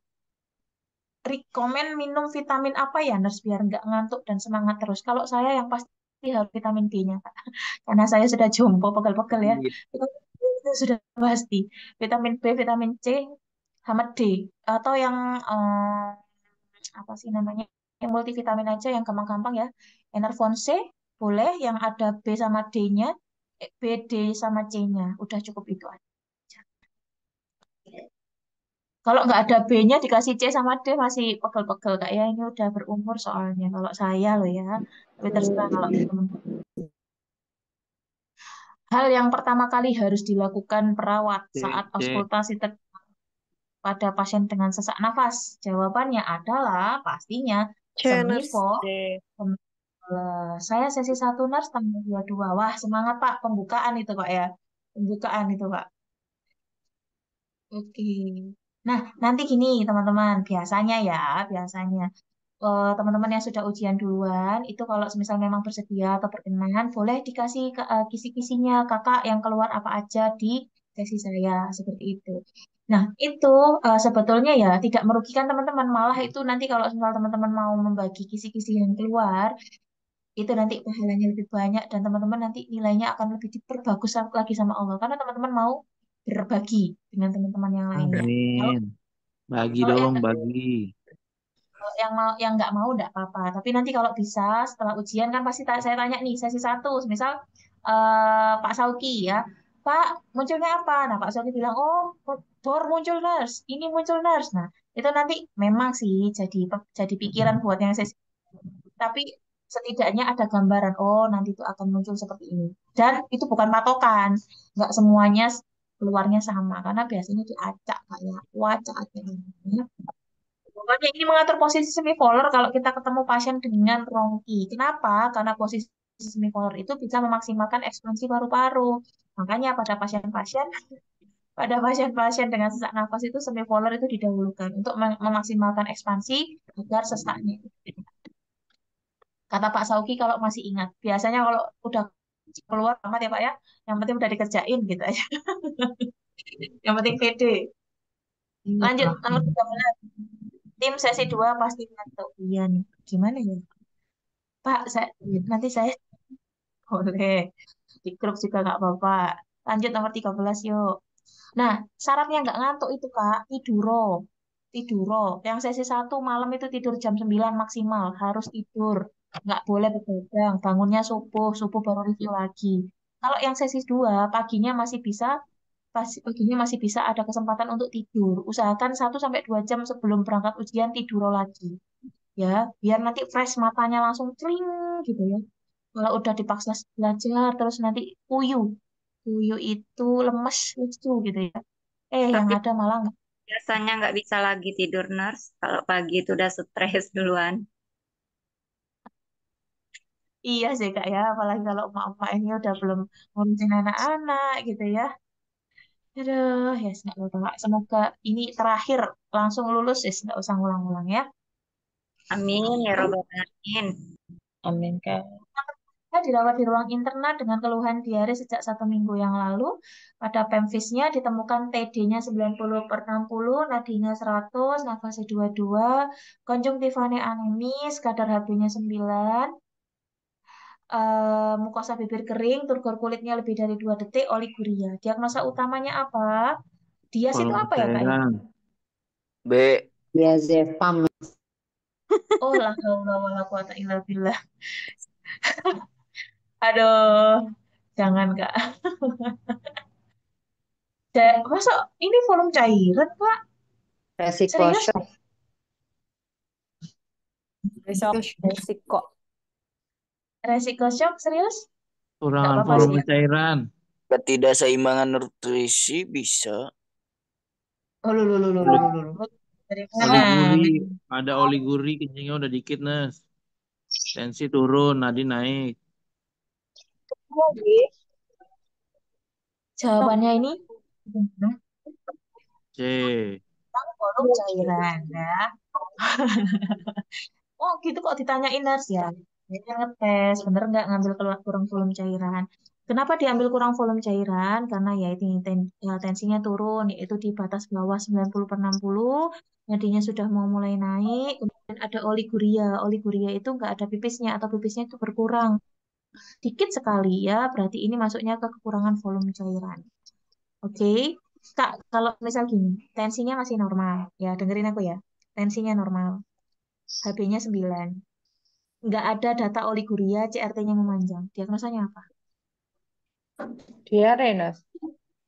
Loh. Fungsi jaringan. Harus membuat ragu-ragu. Iya, fungsi saya memang itu, Kak. Meragu-ragu dulu, terus nanti meyakinkan. Saya tak tulis dulu, ini nih. Ulang, Nes, Kok ulang. wait. Pulpen bermasalah. Tensinya semisal tak kasih 110/70. HB-nya 9. CRT-nya lebih dari 2 detik. Udah ABE-nya. Udah ada lagi ini, Mir. Ada konjungtiva ini. Diagnosanya apa? Perfusi jaringan Perfusi tidak perifer tidak efektif. Betul.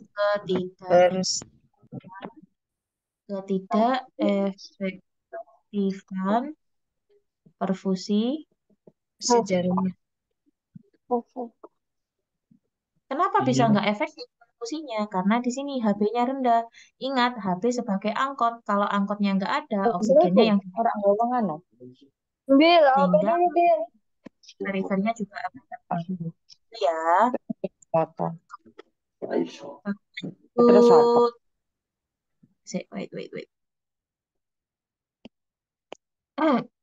Nomor 14. Ini diagnosanya apa, monggo? Silakan yuk.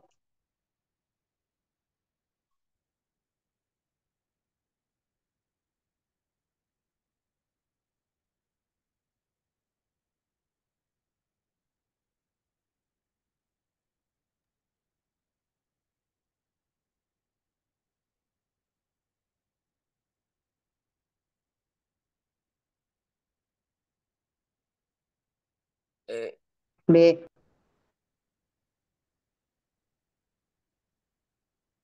Yang mana jadinya? Nurse. Alasannya apa? Alasannya apa, Kak? Kak, KTP Buang air 2. kecil. Buang air kecil. BB 60, produksi urin hanya 350. Ada udem. Oke, jawabannya adalah Hipervolum. hipervolemia atau kelebihan volume cairan dibuktikan dengan adanya produksi urin yang menurun, kemudian ada edema juga. Ya, oke, lanjut. Nomor 15, jawabannya apa? Intervensinya. Rawat inap.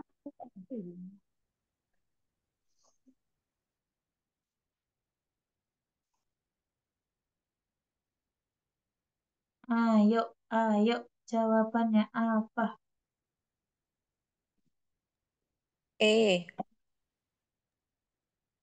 Kenapa kakak pilih E? Enas.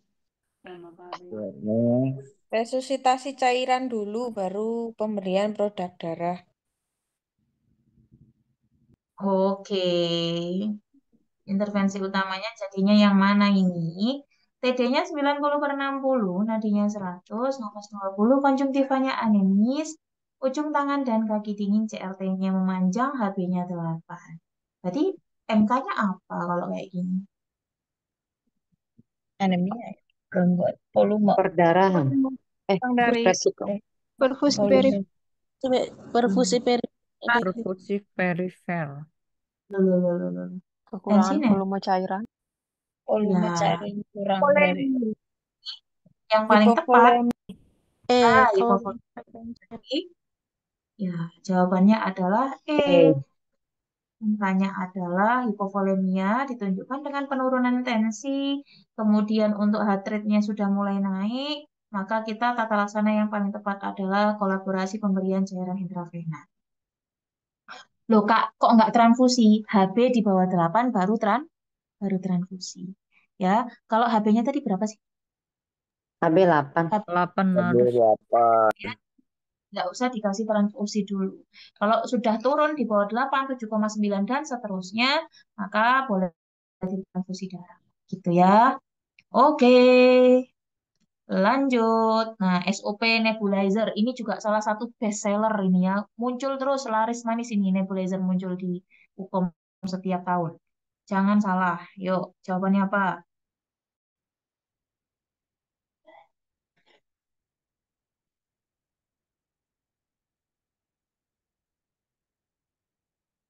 Izin dibaca dulu Kak ya. Saya ke kamar mandi sebentar. Monggo.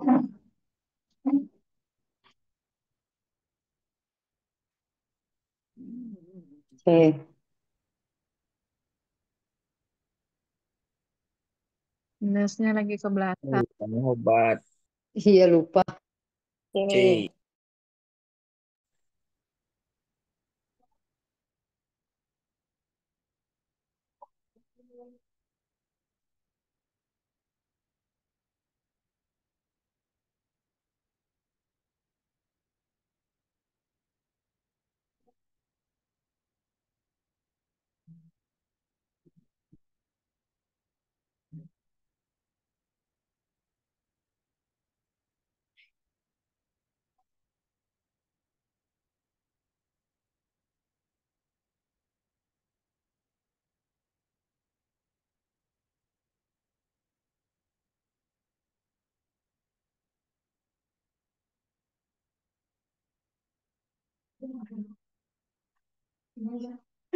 Aduh, ya Allah, ya Allah. Jawabannya adalah setelah memposisikan duduk pasien semipolar, maka yang dilakukan C. adalah C. Menambahkan obat ke chamber nebulizer. Ya, tolong nebulizer, stoma, rawat luka, apa aja yang kemarin itu ya. Yang ada di grup itu tolong dibaca ya SOP-nya. Yes. Atau kalau mau baca SOP-nya nanti nunggu ngerjain TO dari aku boleh. Kerjain TO-nya aja dulu. Kalau nggak bisa banyak SOP di situ, berarti itu pertanda Anda harus baca SOP lagi. Nomor 17. Seorang laki-laki 18 tahun dirawat di ruang perawatan dengan terpasang gips akibat fraktur tibia sinistra. Hasil pengkajian, pasien mengeluh ujung kaki kiri terasa kesemutan, nyeri, dingin, dan tampak pucat. TD-nya 115/80, HT 84, RR 24, suhu 37. Apa intervensi keperawatan pada kasus tersebut? Oh. Pas bangetan. A. Kenapa kok A? Ini kencang-kencengan terlalu menekan. Terlalu kencang.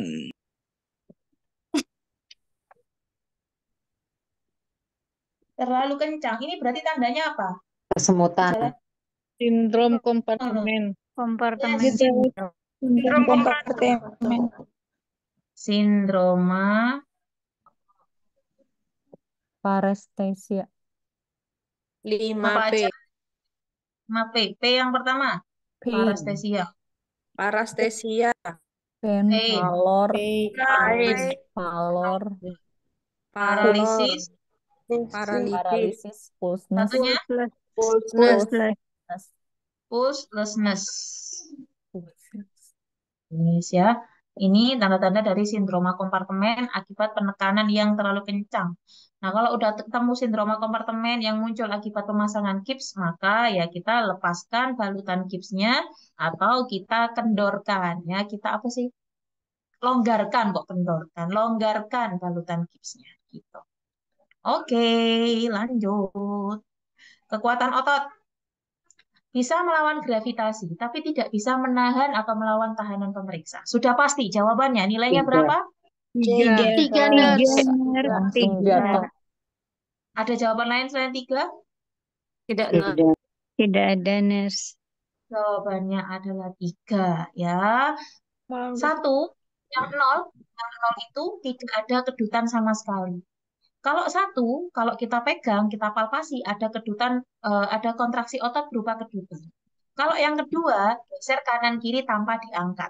Ketiga, ngangkat. Bisa, tapi tak bisa melawan tahanan. Kalau 4, ngangkat bisa, melawan tahanan bisa. Kalau yang 5 itu murni. Gitu. Oke, lanjut. Nomor 19. Pasien telah dilakukan inhalasi. Intervensi keperawatan utama yang dilakukan pada pasien di atas. Habis inhalasi cocoknya ngapain ya? B. Fisioterapi dada. Fisioterapi dada. Fisioterapi dada. Fisio. Fisioterapi dada. Fisioterapi.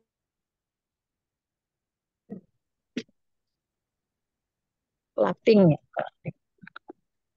Yes, jawabannya adalah fisioterapi dada ya. Setelah diencerkan, itu lebih maknyus lagi kalau kita lakukan clapping, vibrasi, dan postural drainase atau kita Drainase. fisioterapi dada. Oke, good. Just lanjut. Nomor 20, diagnosanya apa?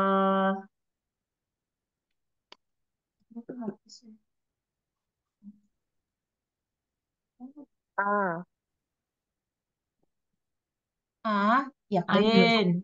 Yakin. Jaringan Yakin. cerebral tidak bisa bicara. GCS. Infark cerebri.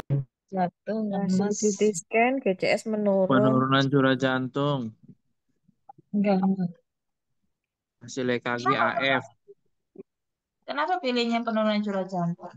Hasil EKG-nya Karena AF. dia lebih ke otak. Seorang perempuan berusia Rekamannya dengan hemiparese. Menurut keluarga, awalnya pasien jatuh lemas dan tampak pucat. Setelah itu pasien tidak dapat bicara namun masih bisa kontak. GCS-nya itu tidak TD-nya 130/70, N-nya 83, P-nya 18, hasil pengkajian. Oke. Diagnosa keperawatan utamanya berarti lebih ke iya. Kenapa bukan yang jantung? Karena data jantungnya itu cuma 1, Kak. Cuma atrial fibrilasi tok. kurang kuat ya, kurang kuat, nggak bisa diangkat. Diagnosa itu syaratnya diangkat harus ngajak temennya. Kalau sendirian nggak bisa, nggak, kurang kuat ya. Minimal kalau kita itu teori itu harus 80% dari Tapi data. bukan itu prioritas, Nas, AF. Dibanding hasil CT scan sama AF. Atrial Lebih fibrilasi. prioritas. Nah, ini hasil EKG-nya itu kan bisa saja sebelumnya, Pak. Sebelumnya, maksudnya ini riwayat gitu loh. Paham nggak sih, Pak? Ini kan sudah dirawat di RS, bukan masuk di IGD pertama kali. Bukan data here and now gitu loh. Hasil EKG-nya itu AF. Nah, bisa saja AF-nya ini datanya itu sebelumnya, bukan data yang saat dikaji gitu. Kalau Mas itu dapatnya dari, kita lihat dari apa sih namanya? Buka catatan di situ loh. Nah, EKG-nya AF, pernah AF kapan? Nah, kita kan nggak tahu kapan dia muncul AF-nya. Makanya bisa diangkat karena dia juga sendirian. Kecuali dia ini muncul bareng teman-teman yang lain. Contohnya, tensinya turun mungkin, nadinya naik. Kemudian ada data-data lain yang mengarah ke penurunan curah jantung, itu bisa. Tapi karena dia ini munculnya sendirian, nggak ngajak temennya, nggak bisa. Karena syarat dari penentuan diagnosa menurut SDKI adalah 80% dari data mayor. Nah, kadang-kadang kita tuh nggak bisa memenuhi sampai 80%. Kok diam di depan sini lagi ya? Ya, nggak bisa memenuhi 80%. Jadi, gimana dong, Kak? Ya, tinggal kita cari aja mana data yang terbanyak yang mengarah ke diagnosa tersebut. Gitu. Oke? Kita tahu ya? Siap. Oke. Kita lanjut ya. Wah, ini anak-anak. Campur, Kak. Ayo, Kak. Sampai jam 5 ya. Jadi, lumayan nih. Dapat anak, dapat KMB. Yuk, 21 apa jawabannya?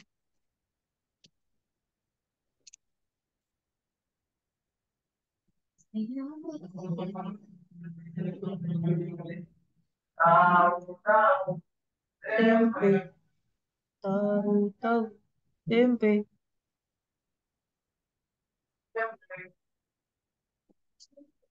Nurse. Yakin? Yakin dah. Yakin, Kakak mau Nurse. ikut jemput adek nggak?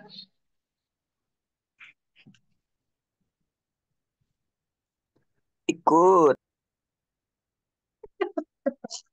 Sumpah, semakin mau mendekati ujian semakin random.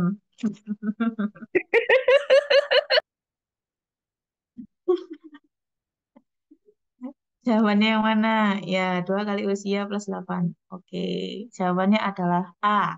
Nah, ini rumusnya Kak ya. Rumusnya untuk yang nomor 1 itu untuk usia 3 sampai 12 bulan. Rumusnya itu usia bayi dalam bulan ditambah 9 dibagi 2. Langsung tak kasih contoh aja ya. Yang satu ini semisal, ya siapa? Yes, bentar ya Kak. Siapa?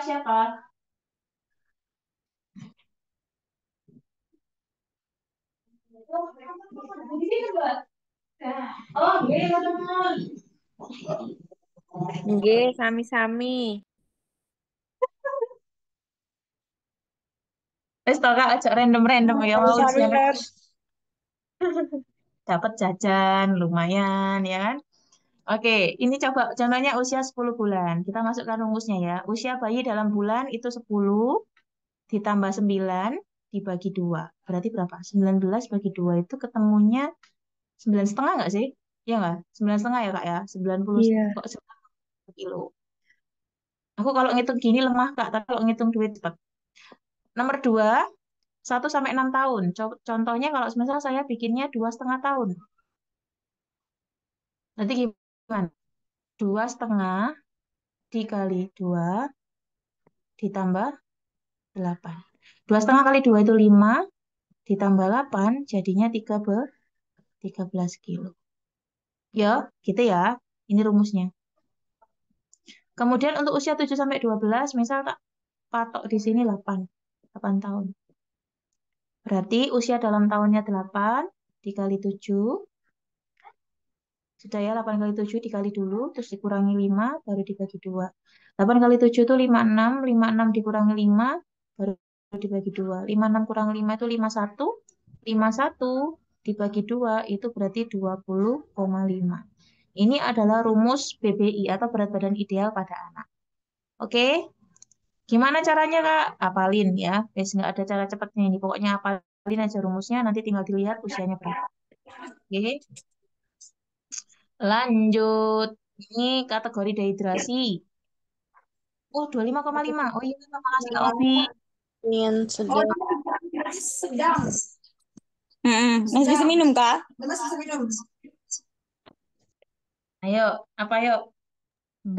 Diare Diare, dehidrasi ringan dehidrasi sedang. sedang. Yang mana? B. B. B. Diare dehidrasi ringan sedang.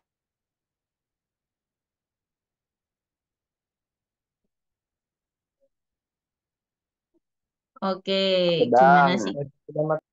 Sedang. Nah, cara menentukannya adalah tetet. Di sini ya, ini adalah klasifikasi diare versi MTBS. Ada diare dehidrasi berat, ringan sedang, dan tanpa dehidrasi. Tanpa dehidrasi itu berarti tanda gejalanya tidak ada ataupun hanya satu.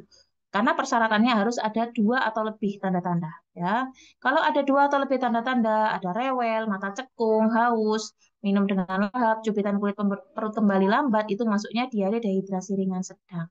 Nah, teman-teman lihat lagi di sini. Apa membedakannya diare dehidrasi berat sama ringan sedang? Yang pertama, yang ini tidak bisa minum atau malas minum, yang ini masih bisa minum alias minumnya lahap. Terus dari cubitan kulit perutnya, saya hapusan dulu. Ini ya. Dari cubitan kulit perutnya, yang ini sangat lambat, yang ini kembali lambat. Oke. Kemudian yang di sini dia masih sadar, ini sudah mulai tidak sadar. Jadi cara membedakannya hanya seperti itu. Untuk bedakan kapan ringan sedang, kapan berat. Dehidrasinya versi MTPS. Oke, gampang ya. Lanjut. Nah, BBI lagi nih, usia 7 bulan. Tadi barusan tak jelasin gimana dong? Gimana rumusnya? Dua kali berat badan. 2 kali. 8 kilo, Nurse. Rumusnya gimana tadi? Usia tambah 9 Dibagi usia tambah bagi 2. 9 bagi 2.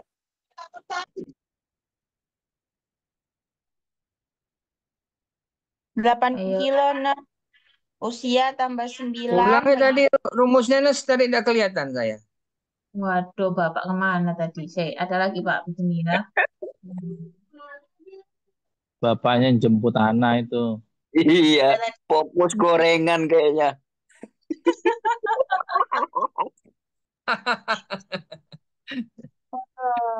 Ya, Pak, rumusnya Pak ya. Ini untuk usia 3 sampai salah. Pak kirim di 3 grup, Pak. apa Kak? Capture-an nih ta? Iya, tak kirim di grup. Oh, dikirim di grup tuh Pak. Usia 3 sampai 12 itu rumusnya usia bayi dalam bulan tambah 9 dibagi 2. Kalau yang 1 sampai 6 tahun rumusnya usia bayi dalam tahun dikali 2 ditambah 8. Kalau 7 sampai 12 itu usia bayi dalam tahun dikali 7 dikurangi 5 baru dibagi 2. Ya, itu Pak. Ini rumusnya Pak Ya, ya. Nanti oke Nas. aja. Nah, terima kasih. Sip, kembali ke gorengan. Oke, lanjut. Nomor 24. Nah, ini eh derajat dehidrasi dengan penurunan berat badan. Ini Oktober kemarin keluar. Gimana caranya? Cek, sedang. Kayaknya kalau habis UKOM enaknya kita healing ya Kak ya. Liburan gitu ya. Pening ya kepala.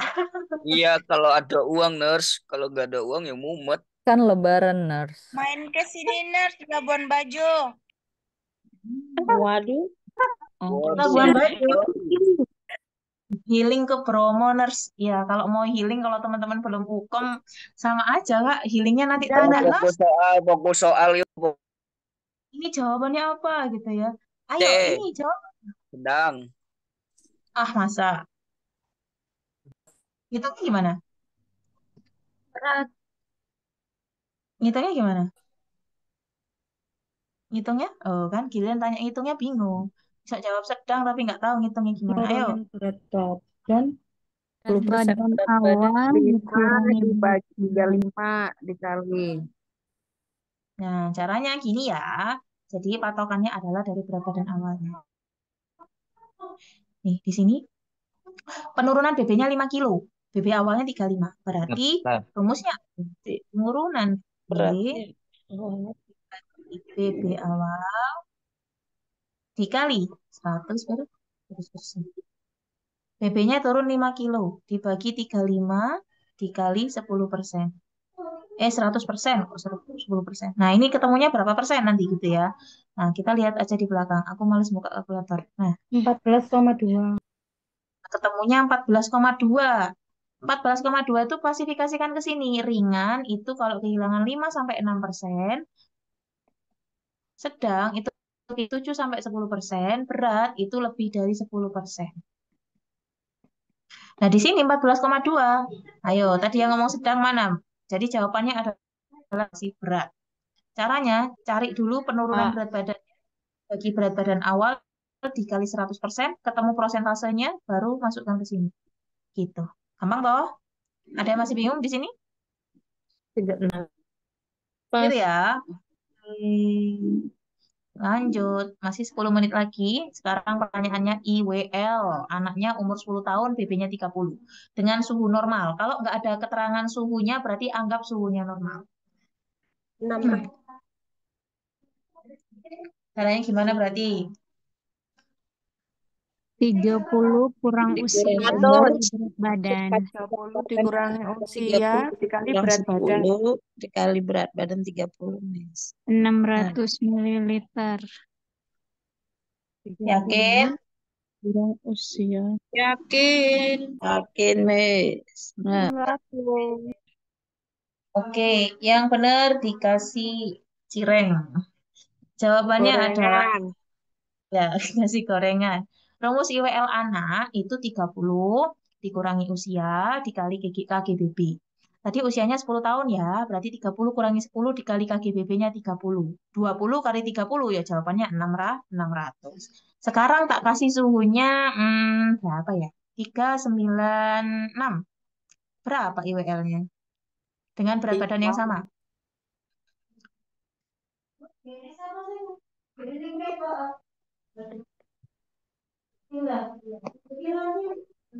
Minggu lalu 2 kali nganter abang kayak itu. Ditambah 200 kali dikurangi kenaikan suhu suhu. normal. Kenaikan Suhu suhu normal dikurangi normal, Miss. Nah, kurangi suhu normal. 1160. 1040. Oh, 396. Iya, Kak, 396 yang atas tuh, Kak. 1160.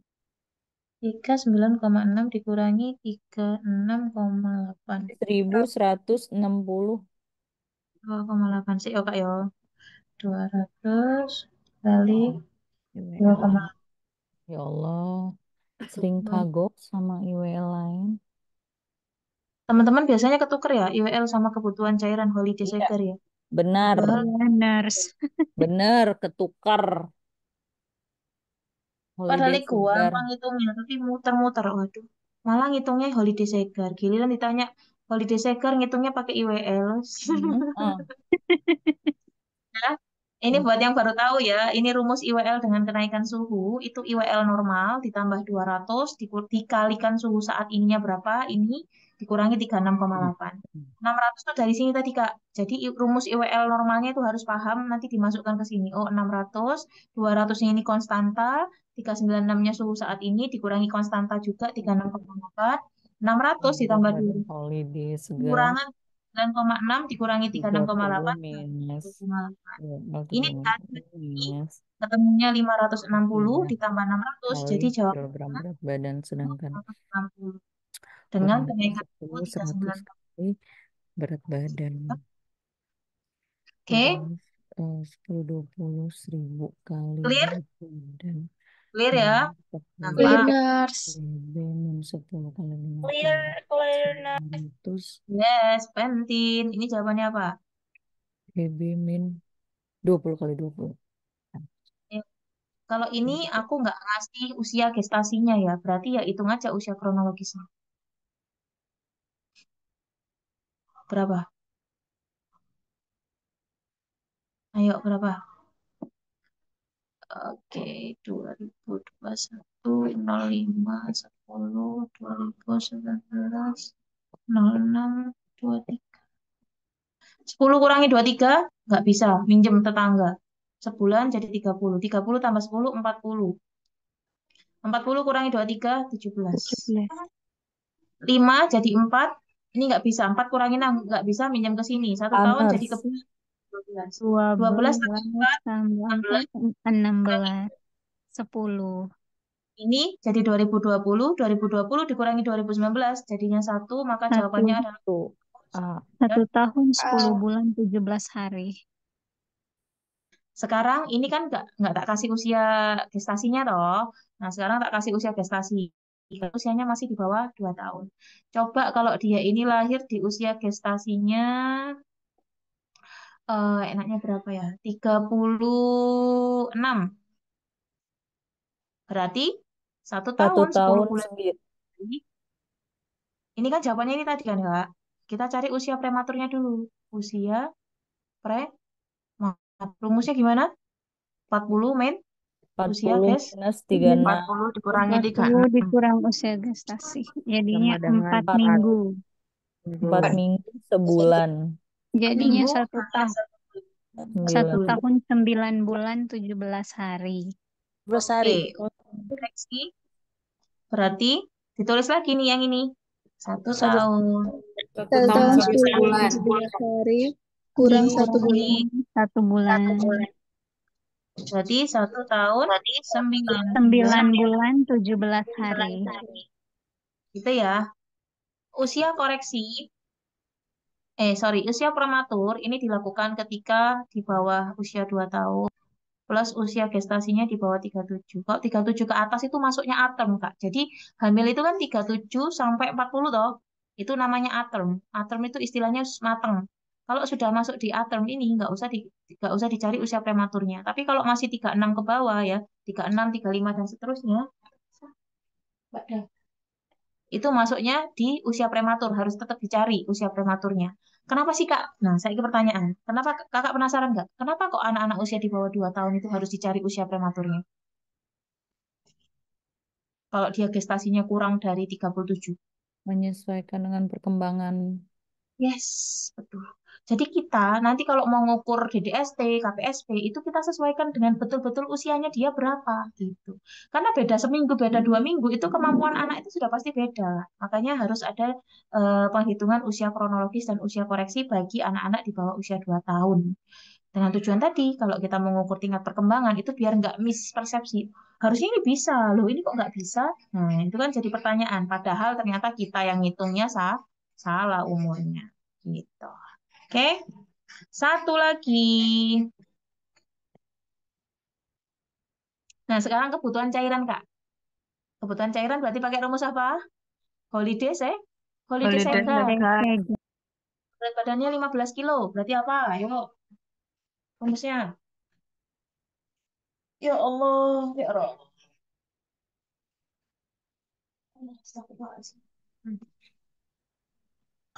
Berat. Cibet. Nurse. 1250. 1250.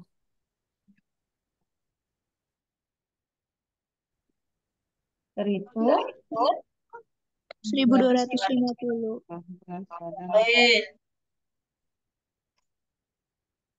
Yakin gak itu? Yakin, Nurse. Yakin, Nurse. Cara ngitungnya gimana tadi, Kak? 1000 ditambah 1000 ditambah 50 kurang 10 kali dikali berat badan dikurangi 10. Ini ya. kurang 50. Kali Dikurangi 10 kali 50. PP-nya 15 dikurangi 10 kali 50. 5 kali 50, 250. Tambahkan ke sini jadi 1250. Rumus Holiday Segar itu tergantung berat badan. Ya. Kurang dari 10 kilo 100 kali PP. 10 sampai 20 kilo rumusnya ini. 20 kilo di atas 20 kilo rumusnya ini. Atau kalau misal teman-teman aduh males Kak pakai rumus yang itu, bisa pakai rumus bisa pakai rumus yang lainnya.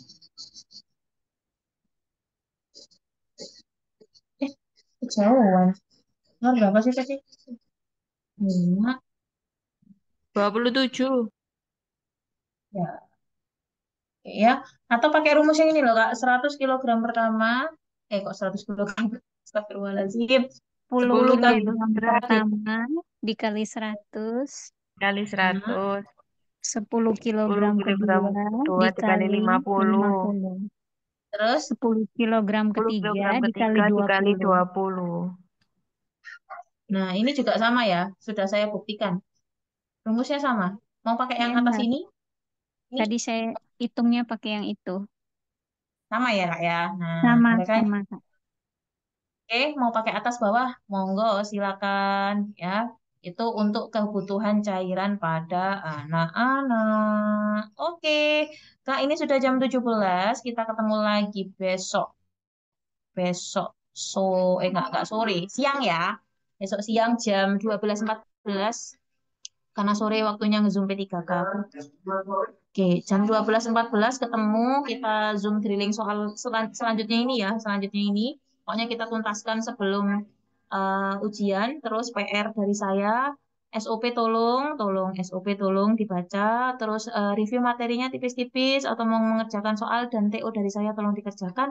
Jika nanti nilainya di bawah 100 PC saya, atau yang di atas 100 yang hasilnya bagus maksimal, monggo ya. Tapi yang lebih urgent yang nilainya di bawah 100 harus PC, wajib PC saya ya. Nanti tak kasih wejangan. Kak mau Kak, nanya. Kak mau nanya. Yes, Kak. Maaf, saya masih belum paham tentang ini loh, Kak. Masih Apa, dosis Kak? respiratorik, alveolar Mhm. membedakannya kok sulit ya, Kak. Saya minta materinya aja, Kak. Nah, yang dikatakan Oh, itu gitu. Kakak Membedakannya kok sulit. bingungnya itu di respiratorik sama metaboliknya, tak, Kak? Bingungnya di Semuanya, situ. Kak. Karena kata dosen kami kemungkinan ada 3 soal nanti yang masuk. Gitu. Oh, gitu. Sebetulnya gini, kalau kakak mau belajar asidosis, apa sih namanya, analisa gas darah, aku punya video YouTube-nya juga dari Mm-mm. Kak. Paling bawah, paling awal banget aku bikin video itu ada di situ, Kak. 4 menit apa Oh 5 iya. menit itu semuanya. Nanti kalau misal masih belum paham, abis lihat video, kakak Mm-mm. bisa chat ya, chatan ke aku gitu. Kak, ini gimana ya? Atau mau minta latihan soal ke aku boleh. Share Kak videonya. Iya, aku udah download semua, tinggal tak upload habis ini. Oh, ini tak, AGD-nya tak boleh, boleh. Soalnya bisa di-share, bisa sih Kak. Tapi ini kan buat bahan drilling ya. Nanti kalau tak share, wis terus jawabannya lah. Gimana Nah, dong? yang jiwa sama manajemen kemarin bisa diminta filenya nggak, Nars? Oh iya, belum tak upload ya. Yes, tak upload ya habis ini. Oke, siap. Kasih, Nas, Nars. SOP-nya dikirim ulang, Nas. SOP. Oh, oke, siap. Oke, siap. Ya, makasih. Oke, Nas, sama-sama. Nas, analisa gas darah itu ada di materi KMB ya, Nas ya? Iya, KMB, Kak. Oh Heeh. gitu. Biasanya Tak keluar buka di nanti. KMB. Ya, Nas, makasih Nas ya. Oke, siap. Video itu. Iya, di Gadar. Ya, Gadar juga Nas, ada. Nas, Nas. Ini Pak. yang terakhir tadi ya coba apakan lagi tampilkan lagi ini jawabannya A tadi nih. Soalnya aja biar bisa Yang ini, tak, perbandingan. Pak? Ya, aneh tuh ya 27. Oke. Siap. Keren. Udah? Nah, dah. Oke. Dah, Oke, dah. siap. SS. Sampai jumpa besok siang. Besok Hah? apa Apa? Nas ya? Tryout ya? Sama, drilling, Pak. Loh, tryoutnya kerjain di rumah dong. Masa iya saya yang kerjain? Kerjain di rumah, nanti kalau nilainya di bawah 100, PC saya. Kalau Bapak 180, PC saya. Nanti tak kirim gorengan 10.000. Enggak, soalnya mana Nas? Turun tak kasih dah. Di Ya, grup, tak Kak. kirim lagi. Ulang lagi ya di grup ya. Soalnya Mungkin di ketimpa grup, Pak. Soalnya sama teman. duh, soalnya mana ya? Ya ya, tak kirim ulang Pak. Santai santai. Bentar ya habis ini. Oke, ada lagi? Cukup? Ya, ya. Mari kita keluar takjil ya. Tadi udah dihabisin bapaknya nih gorengannya nih ya. Kita pulang duluan ya. Cari gorengan dulu buat Nars, istirahat. Yes, Nars, silakan. Oh, mau sayang. tanya, pemeriksaan kali itu dihitungnya 2 jam apa 4 jam ya? Pemeriksaan berikutnya? Pemeriksaan apa ini? Apa Untuk Periksa pemeriksaan dalam dalam. 4 jam. pemeriksaan dalam? 4 jam, 4 Pemeriksaan jam. vaginal touch 4 jam Kak, 4 jam. 4 jam. Oh, ya makasih, Nar. Ya, yang 30 menit apa aja? Oh, kan jadinya review kan? DJJ Kontraksi. kah? AR. Yang mana? Satu lagi. Nah. Nadi. Ya, oke. Ya wes, sekilas info dari saya. Saya undur diri terlebih dahulu.